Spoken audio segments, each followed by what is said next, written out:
ಎಲ್ಲರೂ ಕೂಡ ಬಹಳ ಸಂತೋಷದ ವಿಜಯೋತ್ಸವ ಆಚರಣೆ ಮಾಡ್ತಾ ಇದ್ದೀವಿ. ಯಾಕಪ್ಪ ಅಂದ್ರೆ ನಮಗೆ ಬಳ್ಳಾರಿ ಗೆಲ್ತೀವಿ ಅಂತ 100ಕ್ಕೆ 100ರಷ್ಟಿತ್ತು. ಯಾಕಂದ್ರೆ ಬಳ್ಳಾರಿಯಲ್ಲಿ ನಮ್ಮ ಸಂಡೂರಿನ ತುಕಾರಾಮರು ಸ್ಪರ್ಧೆ ಮಾಡಿ ಕ್ಷೇತ್ರವನ್ನು ಚೆನ್ನಾಗಿ ಇಟ್ಕೊಂಡಿದ್ರು, ಅಲ್ಲಿ ಗೆಲ್ತೀವಿ ಅನ್ನೋ ಒಂದು ವಿಶ್ವಾಸ ಇತ್ತು. ಆದ್ರೆ ಬಹಳ ಸಂತೋಷ ಇಲ್ಲಪ್ಪ ಅಂದ್ರೆ ಚನ್ನಪಟ್ಟಣದಲ್ಲಿ ಈ ರಾಜ್ಯದಲ್ಲಿ ಬಹುಶಃ MLA ಚುನಾವಣೆಗೆ ಇಂಥ ಜಿದ್ದು ಎಂದೂ ಕೂಡ ನಡೆದಿರಲಿಲ್ಲ. ಗೌರವಯುತ ಮಾಜಿ ಪ್ರಧಾನಿ ಆಗಿರ್ತಕ್ಕಂಥ 93 ವರ್ಷದ ಸನ್ಮಾನ್ಯ ದೇವೇಗೌಡರು ಚುನಾವಣೆ ಪ್ರಚಾರಕ್ಕೆ ಬಂದಿದ್ರು.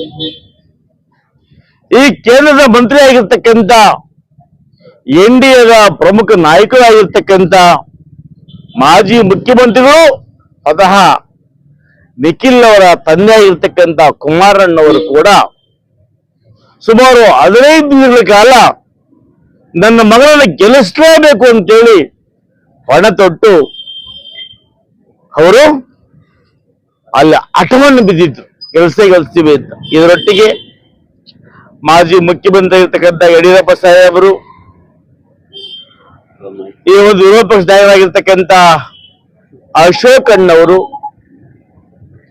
ದೊಡ್ಡ ದೊಡ್ಡ ಮಹಾನ್ ನಾಯಕರು ನಾವು NDA ಸಮ್ಮಿಶ್ರ ಆಗ್ಬಿಟ್ಟಿದ್ದೀವಿ, NDA ಬಾಯಿ ಆಗ್ಬಿಟ್ಟಿದ್ದೀವಿ, ಇನ್ನೇನ್ ನಮಗೆ ಅಡ್ಡನೇ ಇಲ್ಲ ಅಂತ ಒಂದ್ ಕಡೆ ಕುಮಾರಣ್ಣ ಬೀಗ್ತಾ ಇದ್ರೆ, ಇನ್ನೊಂದ್ ಕಡೆ ಮಾಜಿ ಮುಖ್ಯಮಂತ್ರಿಗಳು ಈಗ ಸಂಸತ್ ಸದಸ್ಯರು ಆಗಿರ್ತಕ್ಕಂಥ ಸನ್ಮಾನ್ಯ ಬಸವರಾಜ ಬೊಮ್ಮಾಯಿಯವರ ಸುಪುತ್ರರನ್ನ ಅಲ್ಲಿ ಕೆಲ್ಸ್ಕೊಳ್ಳಿಕ್ಕೆ ಆಗ್ಲಿಲ್ಲ.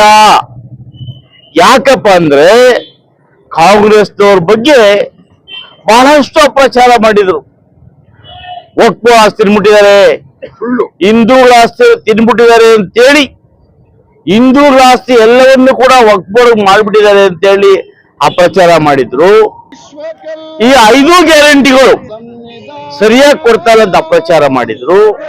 ಇದರೊಟ್ಟಿಗೆ ಹಗರಣೆ ಇಲ್ಲ ಇರ್ತಕ್ಕಂಥ ಬೋಡಾವನ್ನ ಹಗರಣ ಅಂತೇಳಿ ಸಿದ್ದರಾಮಣ್ಣವರ ವರ್ಷ ಕುಗ್ಗಿಸ್ಬೇಕು ಅಂತ ಬಹಳ ಪ್ರಯತ್ನ ಪಡ್ತಾರೆ. ಯಾವ್ಯಾವ ವಿಷಯಗಳು ತಗೊಂಡು ಅನಗತ್ಯ ಹೋರಾಟಗಳನ್ನು ಮಾಡಿದ್ರು. ಬೆಂಗಳೂರಿಂದ ಮೈಸೂರು ತನಕ ಮೂಡ ಹಗರಣ ಅಂತೇಳಿ ಇವರು ಪಾದಯಾತ್ರೆ ಮಾಡಿದ್ರು. ಜನ ಇವತ್ತು ಸಿದ್ದರಾಮಣ್ಣ ಆಡಳಿತ, DK ಶಿವಕುಮಾರ್ ದಕ್ಷ ರಾಜ್ಯಾಧ್ಯಕ್ಷರ ಒಂದು ಅಧಿಕಾರ ಚಲಾವಣೆ, ಸರ್ಕಾರ ಕೊಟ್ಟಿರ್ತಕ್ಕಂಥ 5 ಗ್ಯಾರಂಟಿಗಳು, ಇದರ ಒಟ್ಟಿಗೆ ಸರ್ಕಾರ ಜನಪರ ಕೆಲಸ ಮಾಡ್ತಾ ಇದೆ. NDA ಈ ರಾಜ್ಯದಲ್ಲಿ ಕಮಾಲ್ ಮಾಡೋದಿಲ್ಲ ಅಂತ ಹೇಳಿ ನಮ್ಮ ಜನತೆ ನಿರೂಪಣೆ ಮಾಡಿದ್ದು. ಹಂಗಾಗಿ ಚನ್ನಪಟ್ಟಣ, ಸಂಡೂರು, ನಮ್ಮ ಶಿಗ್ಗಾಂವ ವಿಭಾಗದ ಎಲ್ಲ ಮತದಾರ ಬಂಧುಗಳಿಗೆ ಆ ಚುನಾವಣೆಯಲ್ಲಿ ಕಷ್ಟಪಟ್ಟಂತ ಮುಖ್ಯಮಂತ್ರಿಯಾಗಿ DK ಶಿವಕುಮಾರ್ ಅವರು, AK ಸುರೇಶ್ ಅವರು, ಎಲ್ಲ ಮಂತ್ರಿಗಳು, ವಿಶೇಷವಾಗಿ ಭಾಗದ ಶಾಸಕರು, ನಾಯಕರು, ಕಾಂಗ್ರೆಸ್ ಮುಖಂಡರು, ಕಾಂಗ್ರೆಸ್ ಕಾರ್ಯಕರ್ತರು, ಕಾಂಗ್ರೆಸ್ ಅಭಿಮಾನಿಗಳು, ಎಲ್ಲಾ ಜಾತಿಯ ನಾಯಕರು. ಏನಪ್ಪ ಅಂದ್ರೆ ಕಾಂಗ್ರೆಸ್ ಸಮುದ್ರ ಇದ್ದಂಗೆ, ಕಾಂಗ್ರೆಸ್ ಜಾತಿ ಇಲ್ಲ. ಹಿಂದೂ, ಕ್ರಿಶ್ಚಿಯನ್, ಮುಸಲ್ಮಾನ್, ಅಲ್ಪಸಂಖ್ಯಾತರು, ಹಿಂದುಳಿದ ವರ್ಗದವರು, ಒಕ್ಕಲಿಗರು, ಲಿಂಗಾಯತರು, ಇವರೆಲ್ಲ ಕೂಡ ಕಾಂಗ್ರೆಸ್ ಆಸ್ತಿ. ಹಿಂಗಾಗಿ ಈ JDS BJPಯ ಮೈತ್ರಿ ಬಾಯಿ